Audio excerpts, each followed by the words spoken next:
Damn, son, where'd you find this?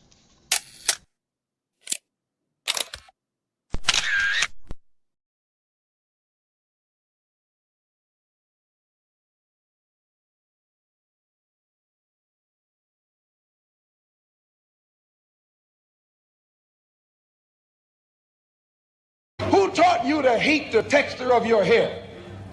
Who taught you to hate the color of your skin to such extent that you bleach to get like the white man? Who taught you to hate the shape of your nose and the shape of your lips? Who taught you to hate yourself from the top of your head to the soles of your feet?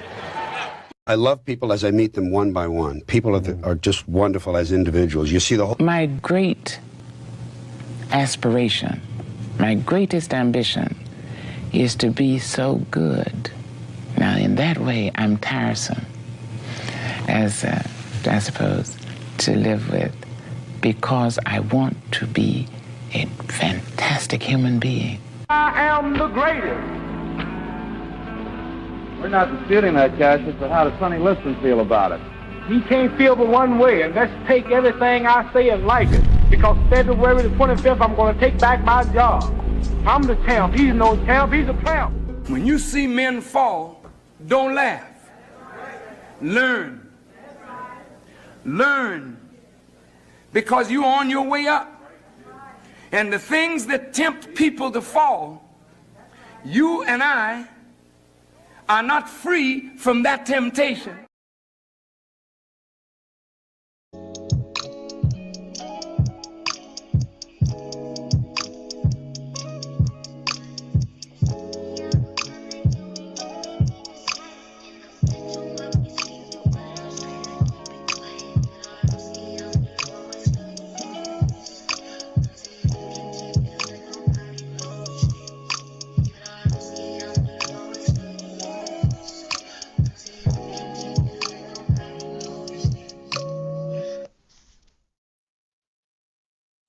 What up, people? Twitter, Facebook, YouTube, wherever you watching from right now.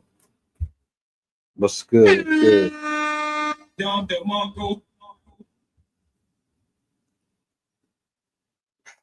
y'all day going? I hope it's well. Tuesday is about to conclude. Wednesday is right around the corner. Time is flying. Like, before you know it, it's going to be Friday again.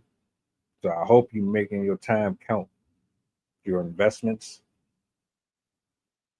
You're not dispersing your energy in places that you shouldn't. I really hope that you're really putting time into things of real value and substance. And you're not just blowing it. You know what I'm saying? Shout outs to my poets, my writers, my content creators. Shout out to everybody that pulled up Saturday. That show was fire, man. Chef, Voice, Sid, everybody. This Saturday, yes, this Saturday, we are spinning the block. We are about to get in to an open mic.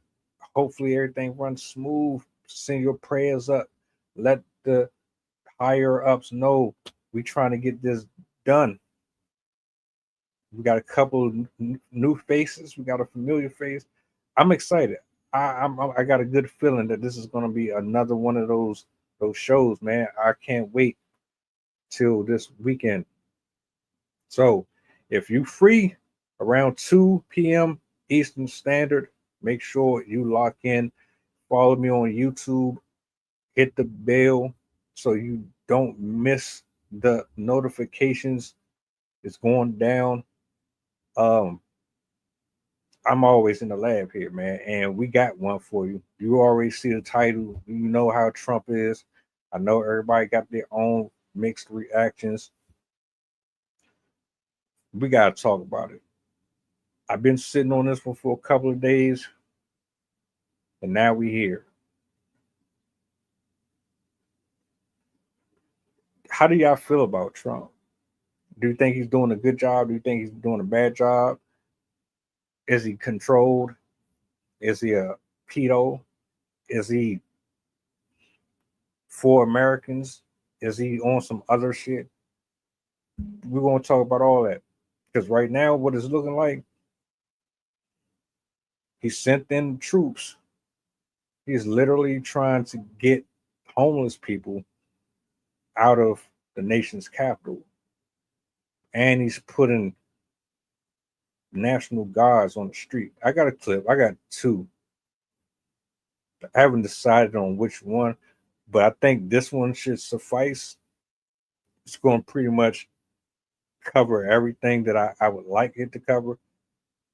Before I play it, though, repost, let the people know that we on. Join us in the discussion. I got my co in the building, Miss Linguist. I'm gonna bring her up, let her intro, and we're gonna go from there. We got a lot to cover. Sydney, what's up? Hello. How are you doing? One more day.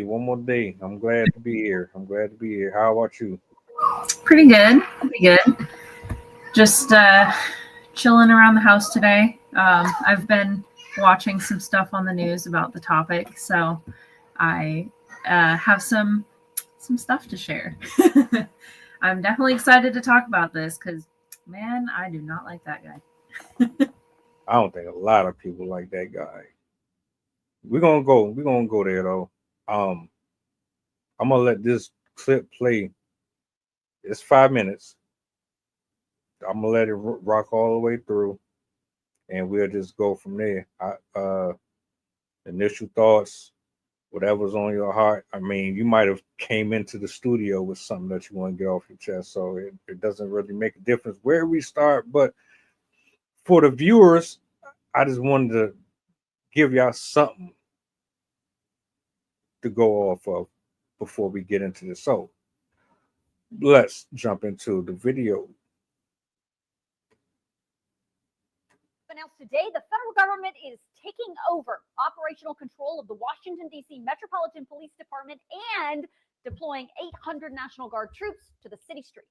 My father always used to tell me, I had a wonderful father, very smart, and he used to say, son, when you walk into a restaurant and you see a dirty front door, don't go in, because if the front door is dirty, the kitchen's dirty also. Same thing with the Capitol. If our capital's dirty, our whole country is dirty. Trump is adamant that crime is on the rise in the nation's capital, so this federal takeover is absolutely necessary. According to DC Metro Police statistics, though, crime is actually down in every category when you compare 2024 and 2025. The DC mayor says crime is actually at a 30-year low. Now, despite those numbers, today, Trump signed an executive order declaring a crime emergency in the District of Columbia, and he signed a separate memo that mobilizes the DC National Guard. So the question is, can Trump do this? The short answer is yes. And I'm going to explain why DC is different in a second. But you may also be wondering, can Trump do this in your city? Well, here's what he said about that. I mean, we're just going to see what happens with it all. We're going to have a tremendous success in what we're doing. Other cities are hopefully watching this. They're all watching, just like everyone's watching here.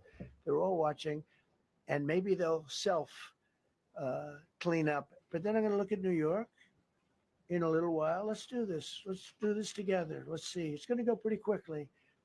And if we need to, we're going to do the same thing in Chicago, which is a disaster. Okay, back to DC. Let's talk about Trump's takeover of the DC Metro Police. You need to first understand that Washington, DC is not a state.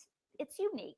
The way the district is governed is very different than a state government, and the control the Constitution gives those states over all the functions of that state, including the function of law enforcement.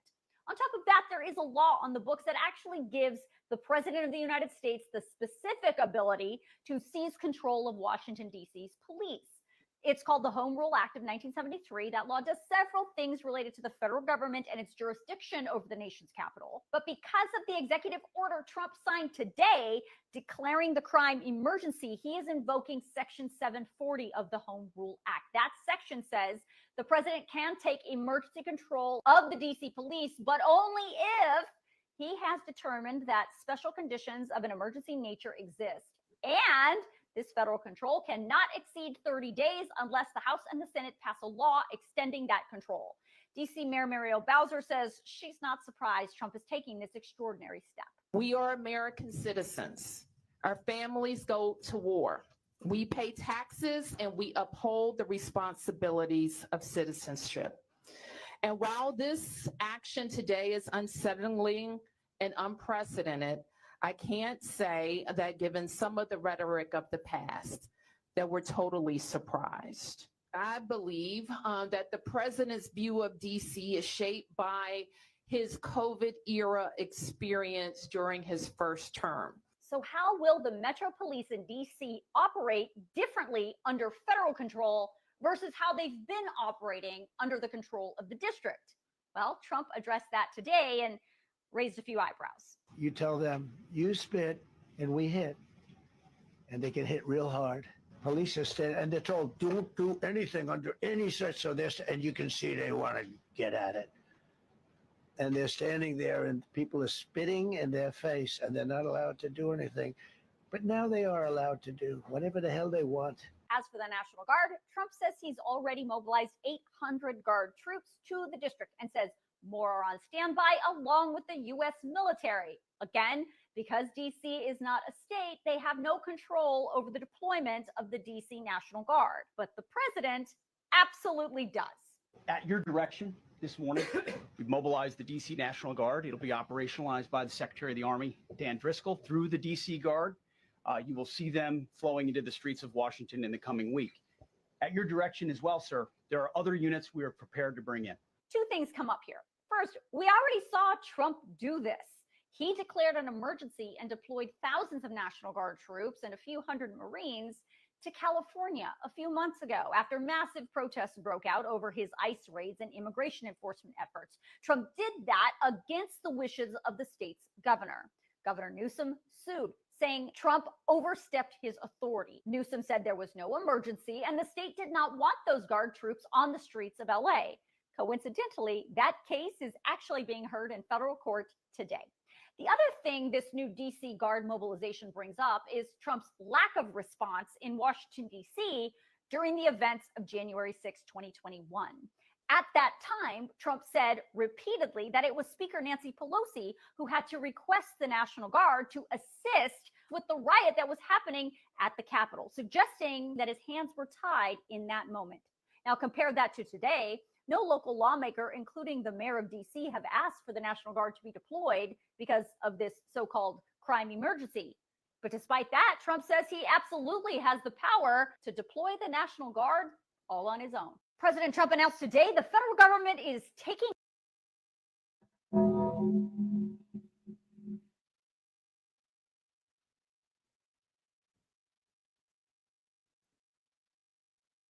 Yeah. He's full of shit.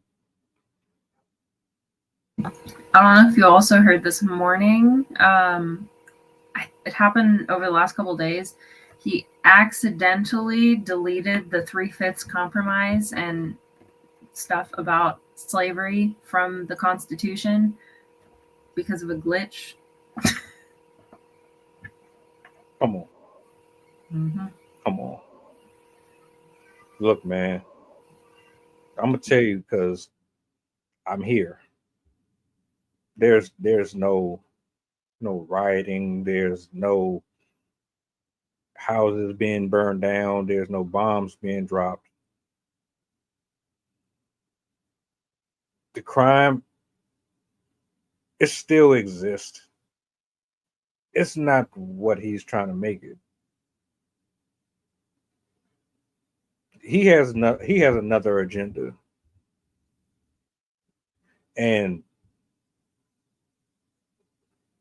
this is more or less to me about getting rid of these people that are on the street.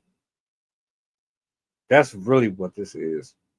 And I know it is that, and it goes a little deeper than that as well. But he's really trying to get them out of the street.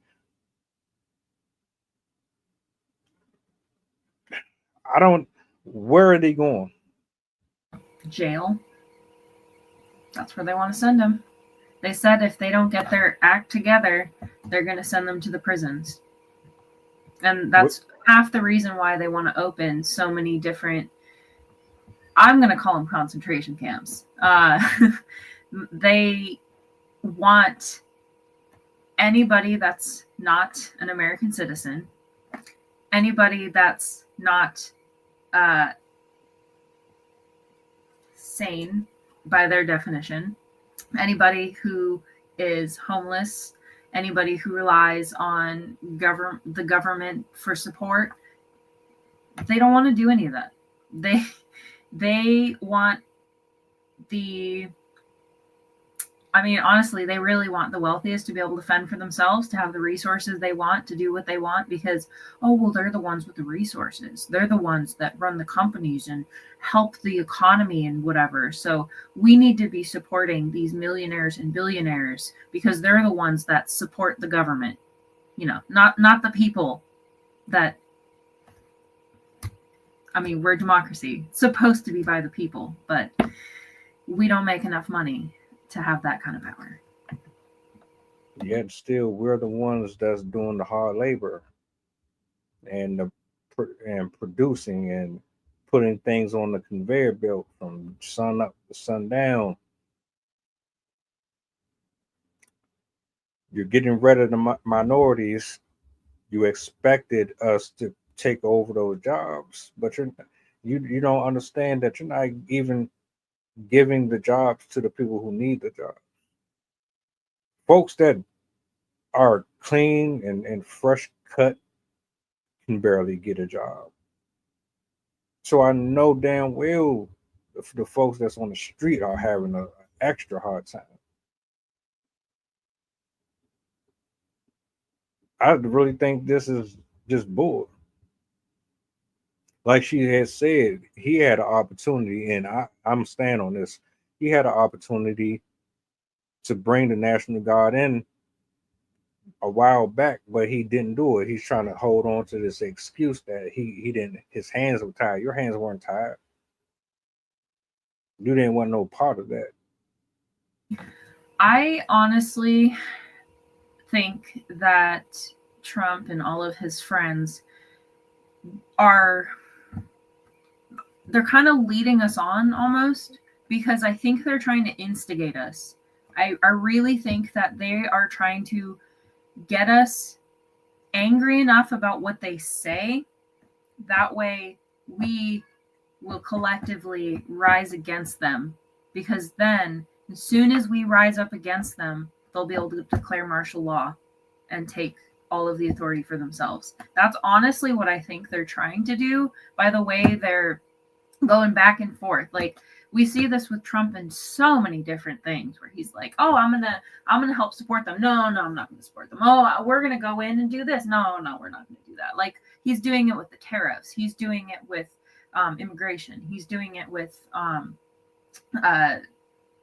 the stuff with the libraries and how they're trying to revoke materials and ban books and all that stuff. Like, they keep instigating because I think they want us to get to the point where we become violent. That way they can turn and be like, see, look, you're the enemies. This is what we said. And so then they can come in with their military and do whatever they please. And they're already trying to throw as many people as they can at it. I just watched John Oliver's discussion about this whole situation, and he was talking about how people are oh my god, what was the point? The point just left my head. What is it? Oh my god, I'll remember it. I totally just pulled a blank on what I was about to say. But they are trying. Oh, that's what it was. They've even enlisted the Postal Service for this immigration stuff. There's videos of them in, I think it's in DC. It was either DC or LA. But they had the Postal Service. They had the IRS. They had the I think CIA or FBI, something like that. I'm like, it's bad when they're having to recruit the freaking postal service to get immigrants. Like, are you serious right now? Yeah, this is prophetic. It's slow. It's concise. It's in your face. It's political. It's nonverbal. A part of me wants to say that an article that I read brought up the fact that this has something to do with his attempt to get the woman out. Remember the other week we talked about him trying to get her out, but with the Epstein thing, so he doesn't have to deal with that. I think this has a lot to do with that. I never really thought that he was really for the people, honestly. It sounds good when he talks about getting rid of certain folks that shouldn't be here, and you want to give jobs back to the people, but you're still avoiding the fact that you've been convicted multiple times. You are known to be a pervert. You do have some stains on your jacket, sir, and your inconsistency is actually insulting. How that you can just continuously do the things that you're doing in our face and expect us to ignore it. How anyone voted for him is absolutely ridiculous to me. You're telling me that you want everybody in jail. That's the best way to get them off the street because you don't have no other solution for it. It's the most legal way to enslave people, because if you have people in prisons, number one, you get full control over the resources they get, so you can give them the cheapest food, the dirtiest water. I'm already hearing of an alligator Alcatraz. People, I think 80% of the population is dealing with an outbreak right now, a viral outbreak, I think. And if you have people in the prison system, you can also use them as free labor. Additionally, if they're in prisons, they're not on the street, and you don't have to see them or deal with them or have them interacting with civilians. So basically, if you imprison people, you're they're encouraging slavery. It's a new form of it, but that's basically what it is. Not to mention the fact that it's a very easy way to strip people of their rights. Because if you're in prison, you don't have the right to go where you want. You don't have the right to do what you want, to eat what you want, to sleep when you want. Like, they are dictating your schedule. They're dictating where you go, where you live, when you get out, all of that stuff. And it's a very easy way to control a population, especially if a lot of us are disenfranchised. We don't have the skill to navigate the law system, especially with what they're doing to the law system right now. They're making it even more complicated, even harder to get through, even more expensive. People can't afford good lawyers. People can't have access to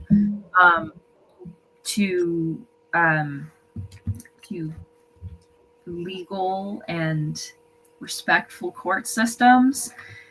Because as we're seeing, it's not just Trump. He has plenty of people in other states, judges and lawyers and politicians, senators, all the likes, even civilians that have just decided to join his movement.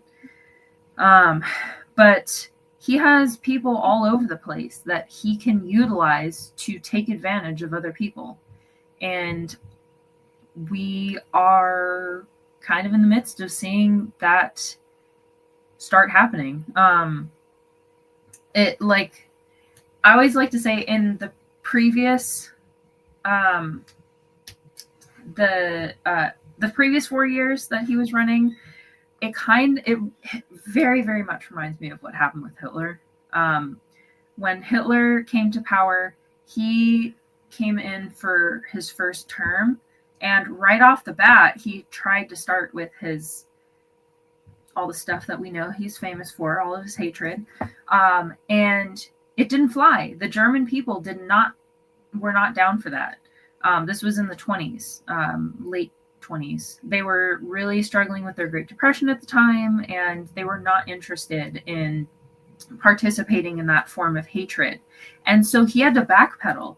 And for his first 4 years, he focused on building roads, building schools, building community centers, getting farms put out there, building resources, bridges, like the whole thing. Like he was developing Germany and getting them out of the Depression and everything like that. It wasn't until the middle of his second term that he started to go full force into his Holocaust plan. And I think we're seeing a very similar thing with Trump, where his first term was him trying to show the country, like, look at me, I'm so great and wonderful. I'm different than any president we've ever had. I'm cool. I'm rich and whatever, and I can throw all this money at you guys and be awesome. And then once he solidified his second term, then he's like, all right, cool. Now that I have it, I can take your rights. I can allow myself to be in this position as long as possible, which we are seeing left from everyone. I have seen so much discussion about how they're going to try and cancel the 2028 election. And he is using this second term, now that he got our faith in him, to enact everything that he planned, everything that they've been planning. This Project 2025, most people didn't start hearing about it until 2024. That had been in the works since the 80s, since Reagan. They had semblances of that plan that they have been building on over the decades. And I honestly, truthfully believe that Trump has been engaged in this for far longer than he's letting on. I really, really think that him and his father and all the stuff in the 80s, all of the corruption that we are seeing in the government, and also all of the rumors about Russian involvement and Russian ties. And now we already know that he has ties to that government. We also know his father has ties to that government. We know his wife has ties to that government. It's, to me at least, it's very clear that this has been a ball rolling for quite a while. And this isn't something that he's like, oh, cool. Yeah, now I'm president this time. I'm going to try and go for it. Like, I'm going to try and take power back and blah, blah, blah, blah, blah, just be difficult. Like, I really think that they have been working on this for a long time. No doubt about it. None. I won't wake up confused or conflicted. I'm not going to go to sleep confused or conflicted. It's absolutely a plan. And look, I don't know all of the loopholes and all of the laws. I'm not going to sit here and pretend like I know it. But that's one of the problems. You know, our lack of understanding of the policies and pretty much the entire thing that's been laid out freely. It's not, I can understand if this was classified information and you had to crack the code and climb through a ceiling and then scaffold down and then decode and break in to get, most of this stuff is available to us, but a lot of us really don't understand the technical side of it, which for historical purposes and for documentation reasons, they have to hold on to this so that they can make sure that they check off on everything that they're trying to do, while also keeping record of what we pay attention to and what we don't pay attention to in the process.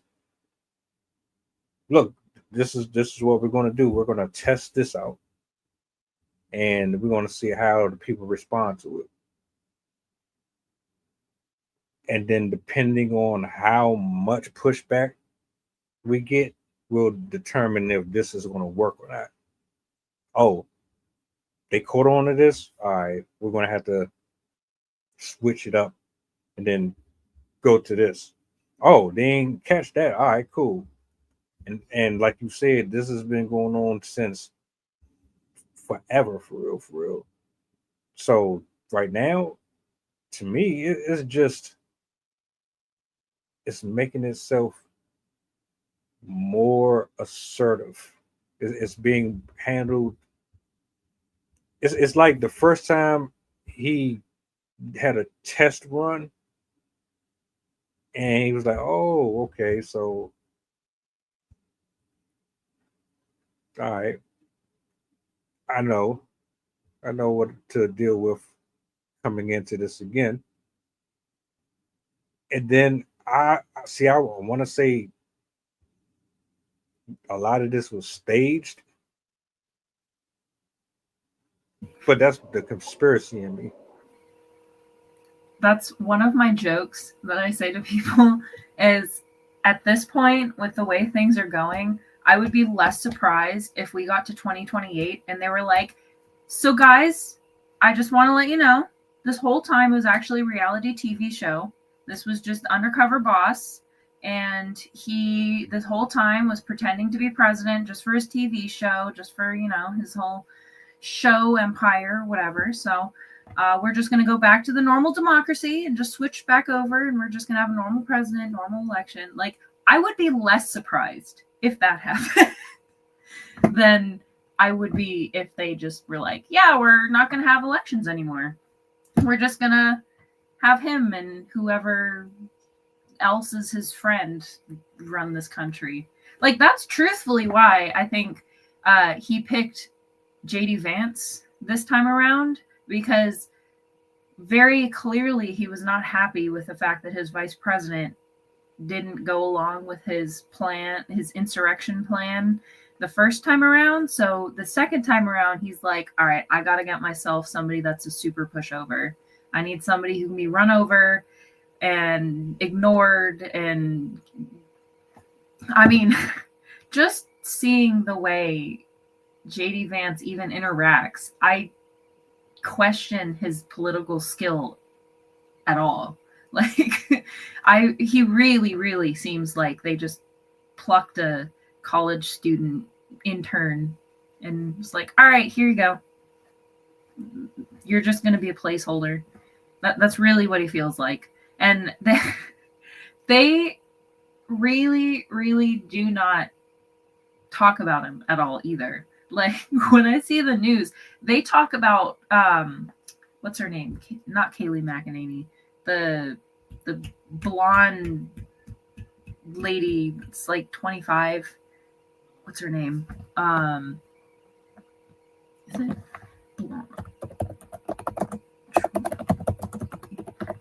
Why am I forgetting her name? You know how I'd be messing around and typing, what is the blonde lady that they always talk about?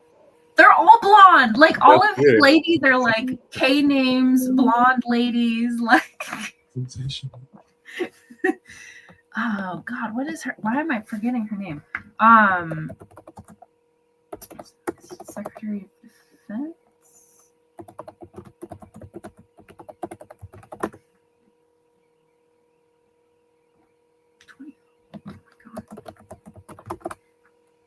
You'd think that her name would be easier. Let me see.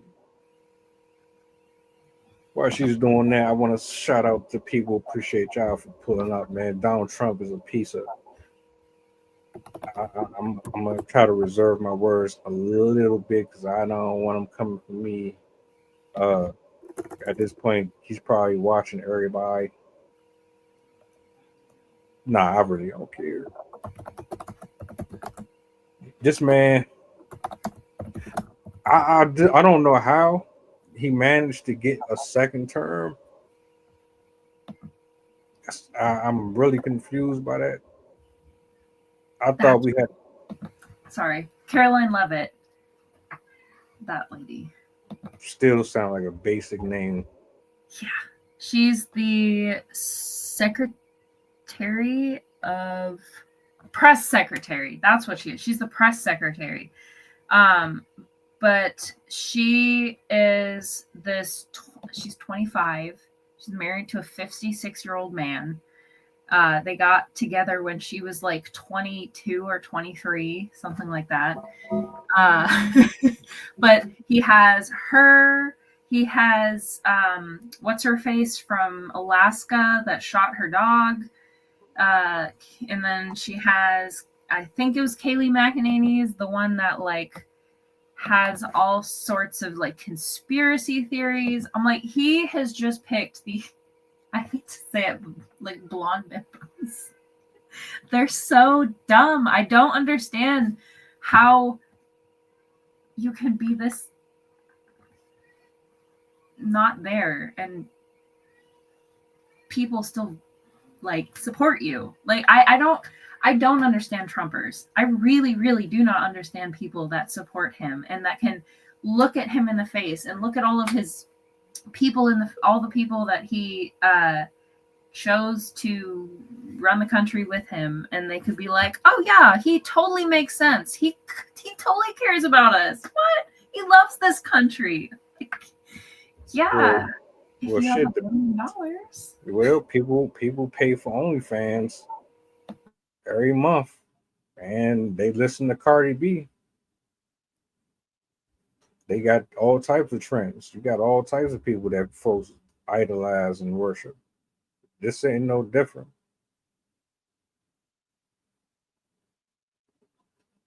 I mean, think about the categories.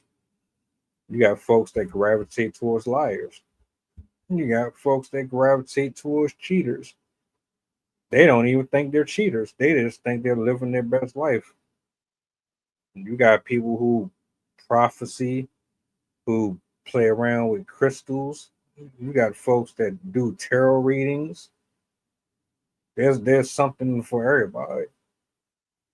And I've always said that, so no, I'm not surprised. You got that group of people who will follow behind him.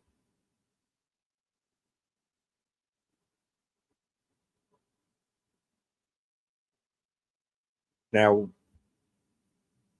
what would it look like? I'm trying to figure out, let's say he does get all of these homeless people off of the street. Then what? What's next? The jobs are still going to be waiting for someone or not, because you're still not hiring people. I don't think they care about the jobs either. They just today said that they want to stop doing the monthly job report. I really think that they're trying to force us into a Great Depression, because if you can collapse our economy, it makes it much, much easier to control us. And I mean, also, I'll before I forget to mention this too, with the immigration stuff that they're doing, we can't forget that they're not just going after illegals. They're not going after just, oh yeah, people came over from Mexico or some other country and they are staying in this country, overstaying their welcome, and they shouldn't be here, and like all this stuff about them, like, oh, they're all drug members and drug cartels and gang members and whatever. Most of the people that they are taking and sending back overseas to countries that they're not even from are either American citizens or they are on, like, they have special paperwork, like they have gone through the due diligence to allow them to be in that country legally. They are there because they're doing it for school, or they're doing it for a job, or they're doing it out for asylum. There's some people that are able to gain asylum from their countries because it's not safe for them to go back to their country. And they are sending people to countries where it is unsafe for them to go. They are sending people to countries that they aren't from, that they don't speak the language. They're sending children without their parents. They're sending people to locations without telling anyone where they're sending them. I know there's multiple people that had to get court orders to figure out what country and what prison they put them in, even though they were American citizens. There was one recently, he was an American citizen who was autistic, and they sent him to, I think it was either Guantanamo Bay, or possibly to the one in Mexico, or wherever it was. I forgot where it was. One of the Central America countries. I think they sent him over there, but his family was appealing, like, he has a condition, he can't be there, like he's an American citizen, he's been here, like, why are you trying to send him out? But it was because of the way he was acting. And there's countless stories like this of people being grabbed off the street who have mental problems, or they were intoxicated, or they were on vacation or whatever, and they're being extradited to countries that they've never been to in their lives, and they're being mistreated while they're being transported. They're being abused by all of these. I don't even think that they're vetted individuals. I mean, honestly, with the way that Trump is, I would not be surprised if most of these people that are posing as immigration officers are just like random insurrectionists that love Trump and are like, cool, I get an excuse to go harass people and carry weapons around and be abusive and aggressive. How great. And I really think that a pretty high percentage of the immigration officials are those types of people and aren't even being paid. They're volunteers. They're not even licensed. They've never been trained or anything. They're just jerks, to say the least. How did we get here? I ask myself this all the time. We just let this happen. It's the internet's fault. It's a part of it.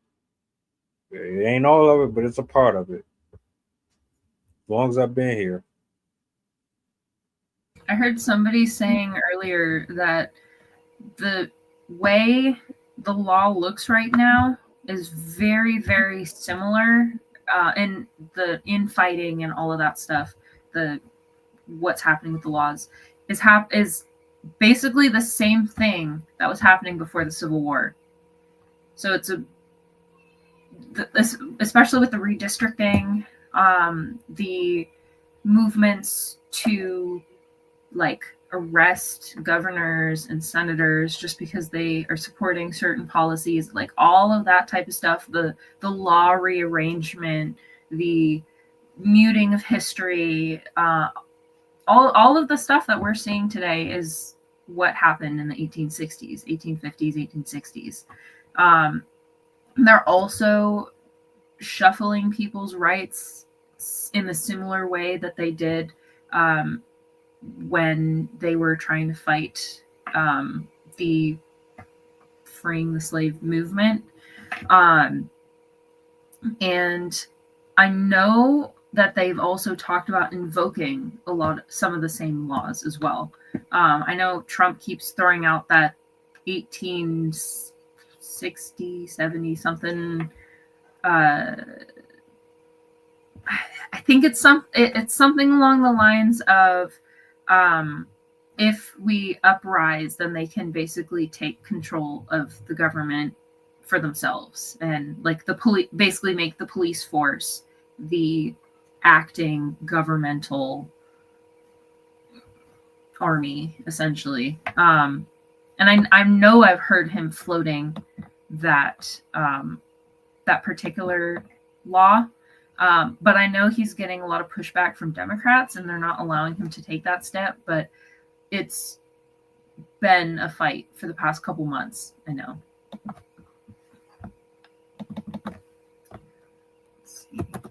I think looking or moving forward, we should be paying more attention, a lot more attention. I need to have a little sit down with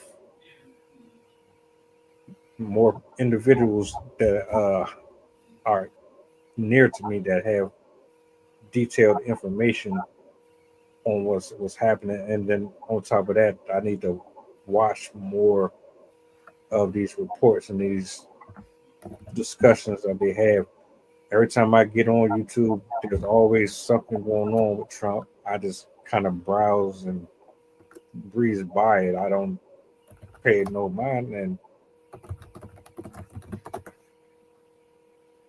you think that one person doesn't really make a difference, but you will be surprised.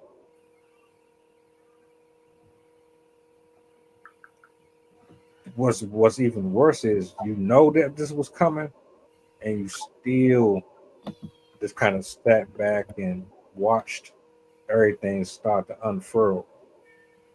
Like, I think for the most part, most of us didn't vote for Trump. The ones that didn't vote for him, we already saw what was about to happen, and it's like, damn, well, it ain't really enough of us to make a difference. So it's like, we might as well just keep on living our life. That's the wrong type of attitude to have, though.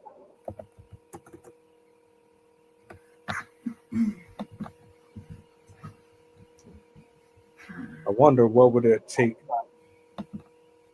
to overturn or undo everything that he already got going on.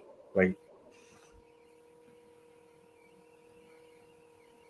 you couldn't get him kicked out. He was convicted. He was already tried. He done did enough for the people to be like, nah, we good on him. Let's go ahead and get him out of here. And that didn't work. So like, now what? Am I supposed to just sit here and listen to him run his mouth and run people off and keep on adding extra on top of the extra that we already have? You're not making it easier for people to live. Bills ain't cheaper. Rent ain't cheaper. You can't park nowhere. You can't really do much anything. And people want to come here and tour. But I'm trying to tell you, it's not what you think it is. It's not as glamorous. You know, you get here, you better be using an Uber or a bus. There is no parking without you getting towed, or you're paying a $200-300 fine. Every single person that's working with him, they all benefit somehow. I don't know what they're getting out of it. They're getting something from it. And I can only imagine the conversations, all the times they sat down and they ran through these plans that they were going to implement. Everybody play their role. Nobody run their mouth outside his office. I'm gonna take care of your wife. I'm gonna take care of your husband. I'm gonna take care of your kids. All you got to do is follow this step by step. You gonna eat good? I'll eat good. Cool. It kind of reminds me of like the street life where you got folks that's drug dealers and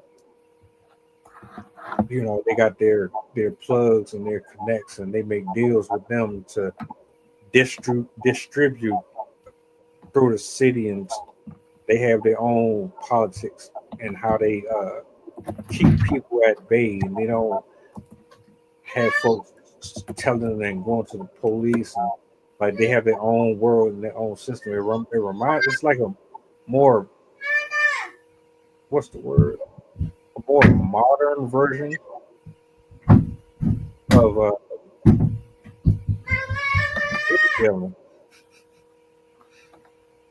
if I had to put anything to it,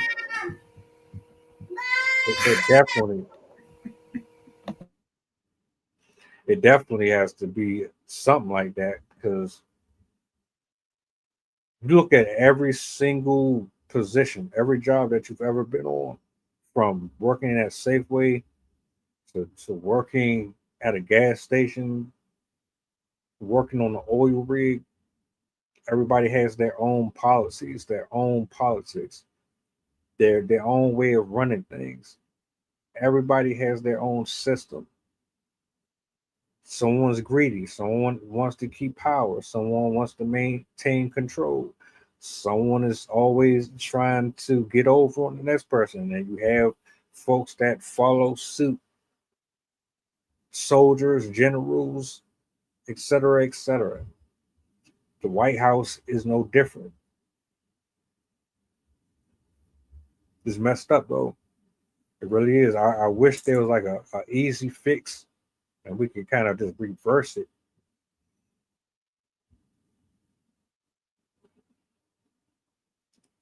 They posted a immigration video bragging about what they're doing on the White House website, and they put it like they showed a video of the immigrants like walking, so it was kind of like from the back, but they had the song the hey hey hey goodbye, like they had that song, and John Oliver was like, now that's the song we need to play at his funeral.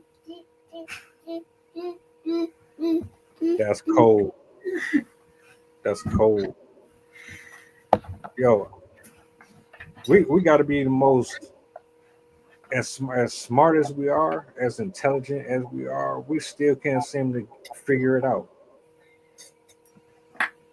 We're our own worst enemies. Mm-hmm. That's wild. You know who he is, but we still end up getting him in office. So if that's the case, why can't we get him out of office? Why we can't replace him with someone? Why we can't get all of these old? Somebody said this on Threads. Why we got all these old people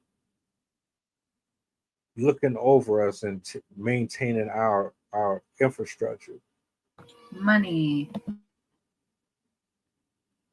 I think, yeah, money. They're all cousins. They're all friends. They're all relatives.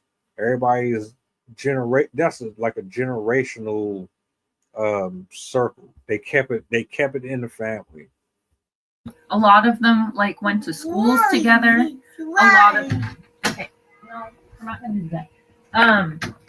A lot of them are the same cohort. A lot of them are boomers, and as we know, boomers is the biggest class of age group, and we also know what the culture of the 50s and 60s was like, and so we have a huge percentage of people running this country from that demographic, from that group of people.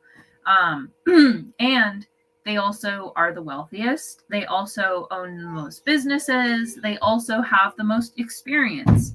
And so it's kind of that a whole trifecta of factors that are making it difficult. Not to mention the fact that every area of politics that has power independently is in his pocket. He has, 5 out of the 7 Supreme Court justices as his buddies. He has a large majority of our senators or I should say Republican senators and Congress people. He obviously has all of his people in the White House. He even has all of his MAGA people and people like Laura Loomer that get them and the Pillow Guy that get them all the attention and views that they need. So yeah, it's unfortunately the cumulative fact that most of these people are in the pockets of the same individuals, and most of these people are are fueled by the same ideology and the same upbringing and the same worldview. And unfortunately, just from what I know of psychology profiles, the boomer generations have a different mindset than most of the other generations, where they are kind of, we fend for ourselves against you guys. Like, we have our resources, we want to protect our resources, make sure that we have the resources, and they don't really, and basically it's that psychological framework where you think that your successes are due to your skill, but other people's failures are because of their it's just because of you. Like that's how you are, and you are just a failure. But I am a success because I'm skilled and I have qualities that help me get here. And we tend to do that to people, where we assume that people that we like that, oh my gosh, give me a second. I don't disagree. I don't. There's commonalities for every branch. I cannot think. My bad.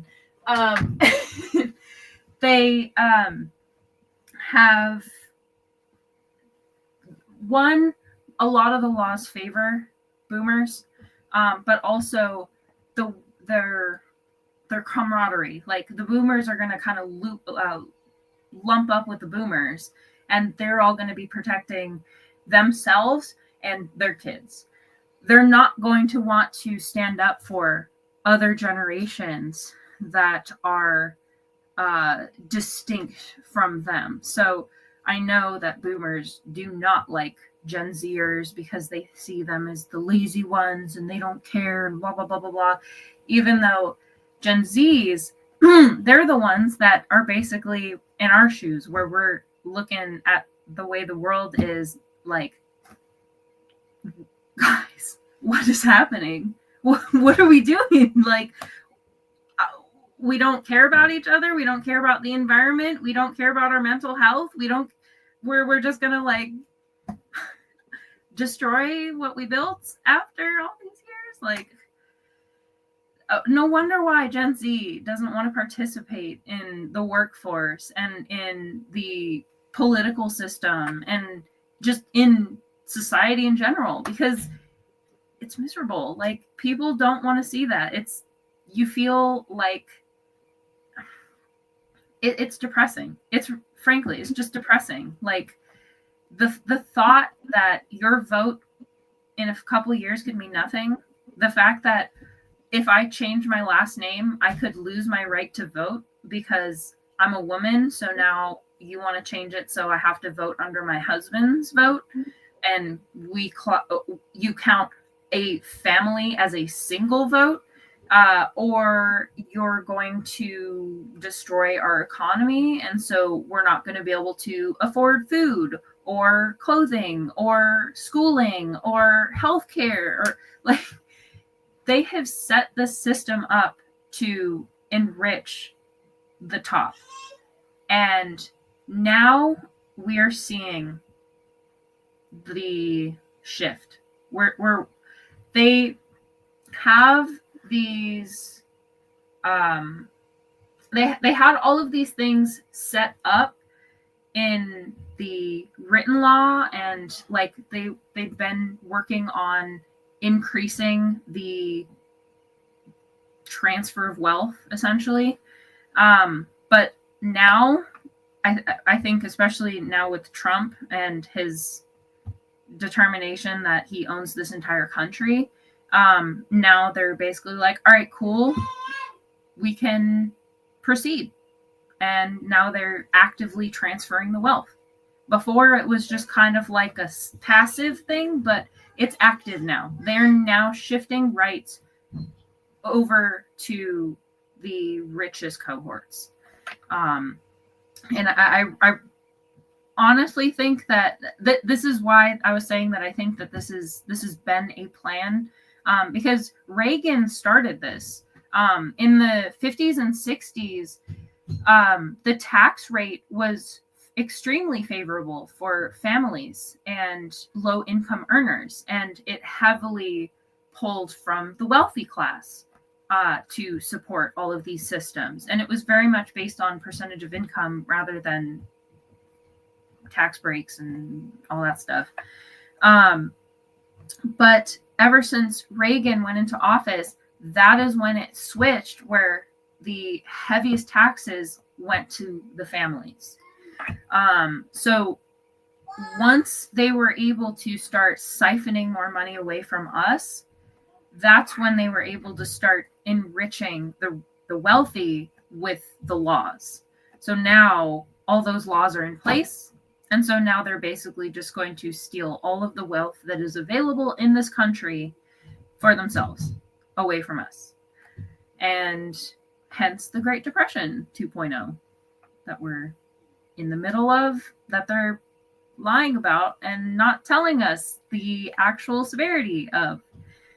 So yeah, this is a whole mess. And I think the sad part is most people are only just starting to wake up to this. There is a group of people that does recognize what's happening, thankfully.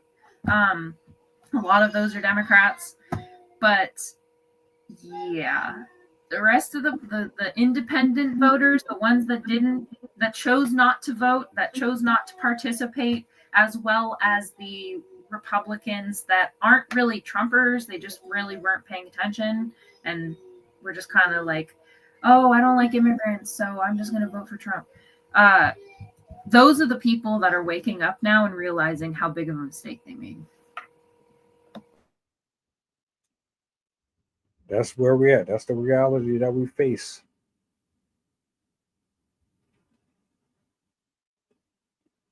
What do we do next? How do we proceed? What kind of conversations should we be having moving forward in terms of this in general? That's something that's on the back of my mind.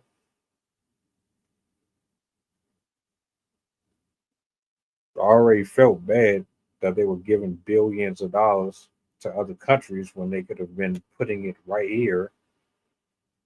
Not only are you taking it outside the country, now you're trying to get rid of and put your own citizens behind bars. That's crazy to me. That ain't like, really think about that. All that money gone. And on top of that, you're building or refurbishing older prisons, retrofitting them so that you can put people in there to make back money that you spent somewhere else. You gotta love humans, man. Like, You just can't make it up. But I think the next time we have any type of discussion on this, we need to actually, I don't know, it has to mean something, right?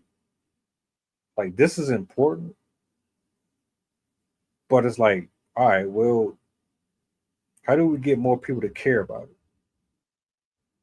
so that it actually starts to shift a little bit? Maybe it won't do great damage, but we can start to kind of nudge a little bit. That's kind of where I'm at right now, like as far as my final thoughts. But just from, as you guys may know, I'm my research is in disaster management, is in perception of.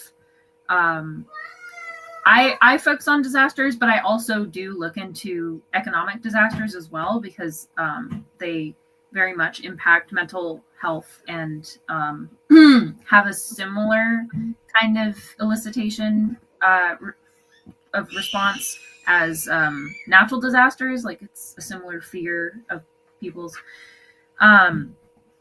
Sadly, one of the things that research has shown time and time again is that you can tell people up and down all day that they live on an earthquake fault line, that they're right on the beach, that they're going to get hit by tornadoes or hurricanes or floods or whatever. And unfortunately, the majority of people are not going to do anything until they are confronted with the actual loss and damage. And I unfortunately think that's kind of where we're at, or at least that's what it'll take, is that enough people have to hit the bottom for us to rise back up as a country. Because right now, unfortunately, we kind of have a superiority complex here in America. We're very egocentric. We're very much like, well, we are a first world country and we're not Africa or Asia, so we're just better than you guys. And that type of mentality can make people think like, because we're so good, there's no way, like, people aren't suffering like that. What? There's people, homelessness isn't like that. We don't believe that people could actually be hurt that badly.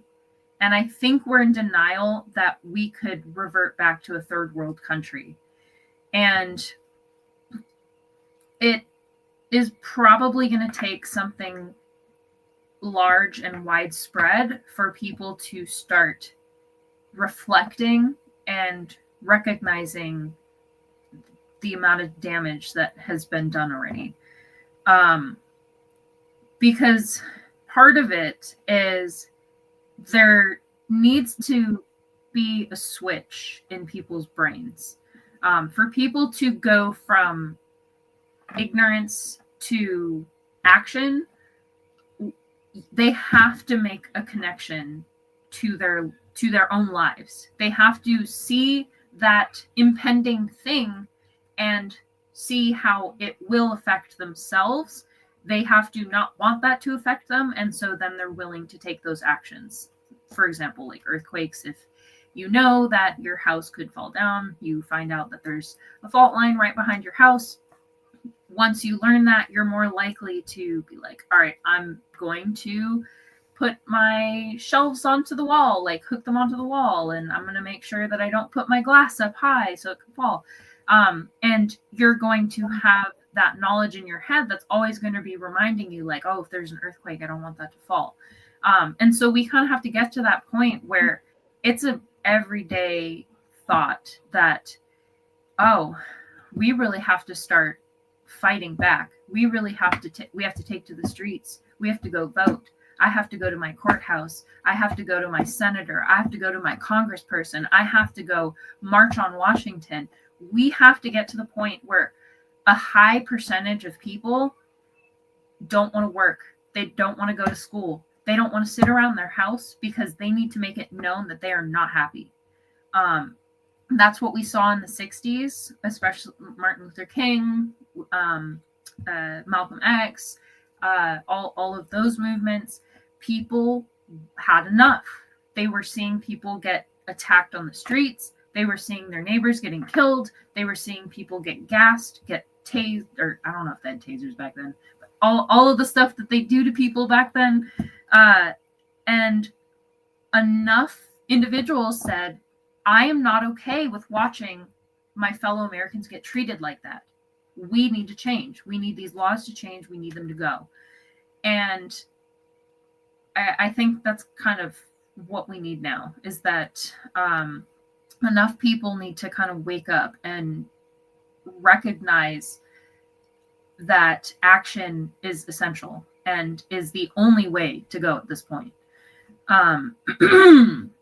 Also, I think technology has a huge role in this as well, since us being addicted to social media and to the internet and to YouTube and all of that stuff, number one, it's a distraction. We're more likely to be like, oh, I'm just going to pull up this video and watch this and be angry at the video, and then I turn it off and go do something else. As opposed to in the 50s, like maybe you're sitting with that, you're stewing with that, and you're like, I need to get up and go. I need to go out there and do something. I think a lot of people are so attached to these sites that they basically are like, they get angry into the phone, and then that's it. That's where they expend their energy, and then they don't have anything else for voting or protesting or picketing and stuff like that. So there's that. And then the other aspect is it desensitizes us. When we see these videos over and over again of people getting arrested, people being harassed, people being abused on the streets, we become desensitized to it.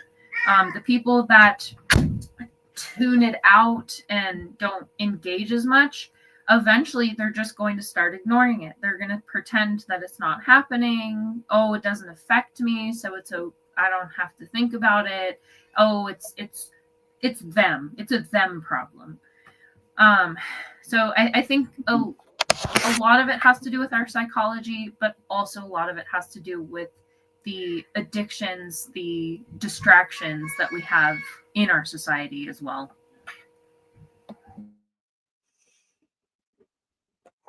It's a lot.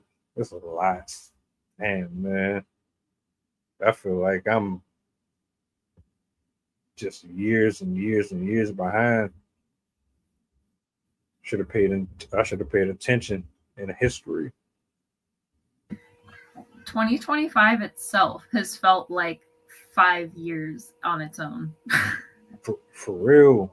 For real. We about to go into September here real soon. I keep forgetting that it hasn't even been a year since he's been elected. I said it. I said this shit around December or January. Mm-hmm. He go back and I say he's about to piss a lot of people off. Y'all asked for him, and this is what you got. And he made sure to kick in the door. Yeah. How are we going to end the year?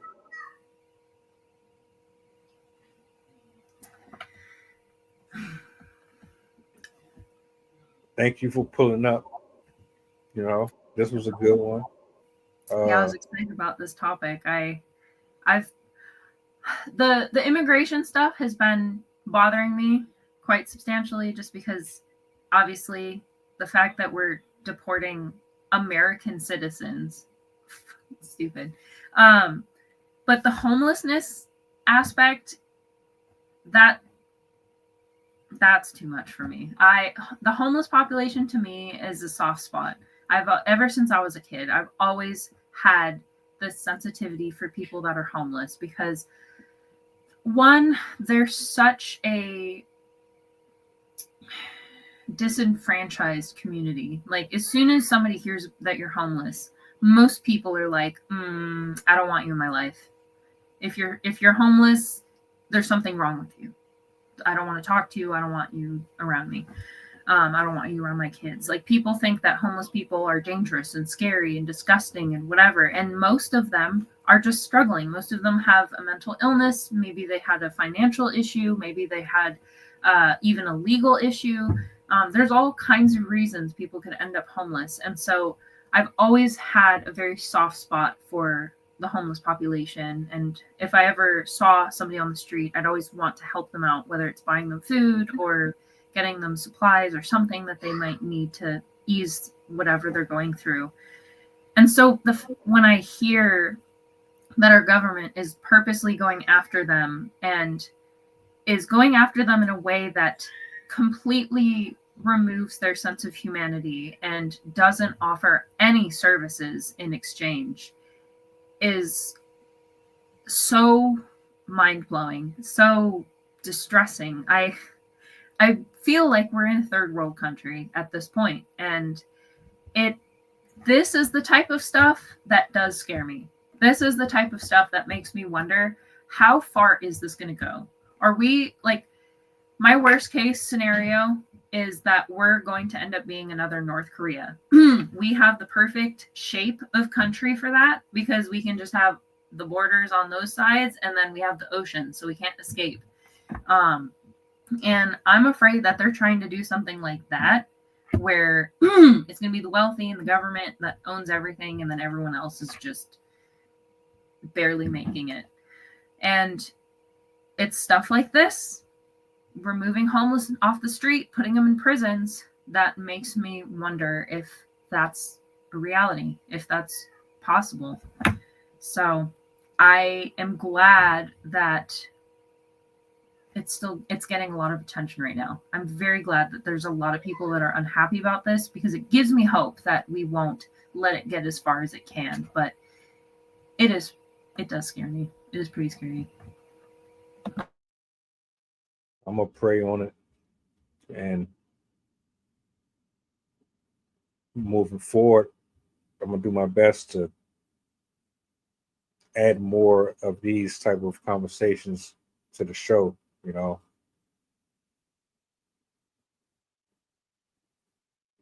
soft spot for homeless people. Yeah, like, y'all left them out there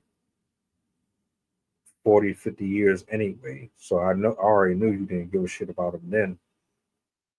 Now you're really just saying, like, pardon my French, but how fucking hard is it to just give them housing? exactly. I digress. I might go on a rant about that shit. I think I did before. I might end up doing it again, but I know it's winding down. We about to get up out of here.